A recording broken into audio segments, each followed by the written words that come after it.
You know, the two-column proof has been around forever, and every single geometry student uses it. In fact, I remember using it, and I loved it when I was a kid, too. The reality is that when and if you become a real mathematician proving new theorems that actually no one's ever considered before, we don't use a two-column proof. We actually write narrative like we write, you know, in English and in social studies. We actually write in paragraphs with sentences and putting all the ideas together. And I thought it'd be sort of fun to actually see how you can take that kind of narrative, the kind that real mathematicians use, and convert it to a standard two-column proof that you and I are used to. So here's the result that I want us to take a look at, and then I'm going to show you a paragraph proof, and then we're going to convert that into a traditional two-column proof. So let's take a look. We're given that angle 1 is congruent to angle 3. So let's take a look at this picture right here. I see that angle 1 is congruent to angle 3. Okay, so that's what we're given. And now I'm supposed to prove that angle 2 is congruent to angle 4. I know these two are congruent. I want to show these two are congruent. And you know what? I think this is going to be okay. Here's my thinking. Let me just share it with you. These are vertical angles. So this angle is congruent to this angle. Well, these are vertical angles. So this angle is congruent to this angle. Well, I know that these are congruent. So therefore, by some kind of transitivity or substitution, I should be able to conclude that these are equivalent as well, are congruent as well. So let's see if we can sort of make that a go. And so here is a paragraph proof that someone else, it was not me, someone else created. Let's see what we think about it.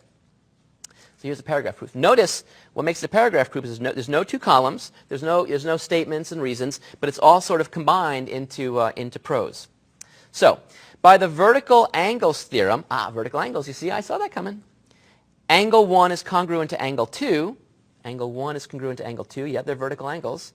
And angle 3 is congruent to angle 4. Yep, they're vertical angles as well. So by the vertical angle theorem, we know this is true. It is given that angle 1 is congruent to angle 3. So we're given this. See how it's written like that? We're given that. So by the transitive property of congruence, and we predicted that too, we see that angle 3 is congruent to angle 2. Why is that? Well, because we know that 1 is congruent to 2, and we know that 1 is congruent to 3, and so therefore 2 must be congruent to 3, and thus 2 is congruent to 4.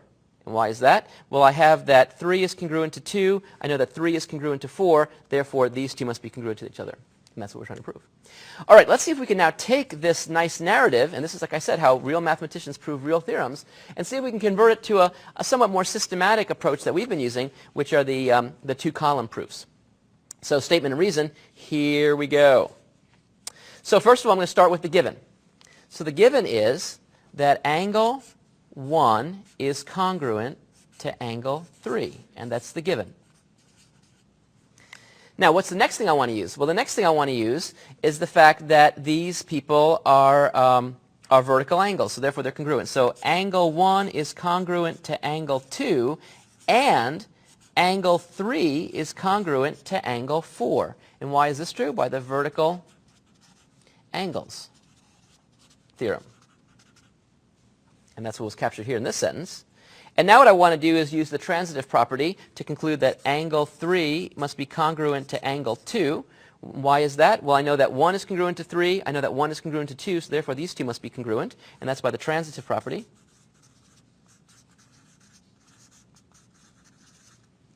And then, again, using the transitive property, I see since angle 3 is congruent to angle 4, and angle 3 is congruent to angle 2, then 4 and 2 must be congruent. So 2 is congruent to angle 4, and that's by the exact same reason. By the way, let me just say one little word here. I don't want you to pick up any bad habits. When I used to write these up, and if I still write them up today for real, I write this very, very neatly, just like it's there, and I'd have everything written out nice and clearly here. I would never use this even kind of quote thing. But I'm just doing it for you right now live, and so I just don't want to waste a lot of time writing stuff out. But when you do it for real, you want it to be neat, you want it to be clear, you want it to be well written out. Anyway, you can see how we went from a paragraph proof to our more traditional two-column proof. The bottom line is, if you keep doing math long enough, you're going to emigrate from this and move to this. Cool.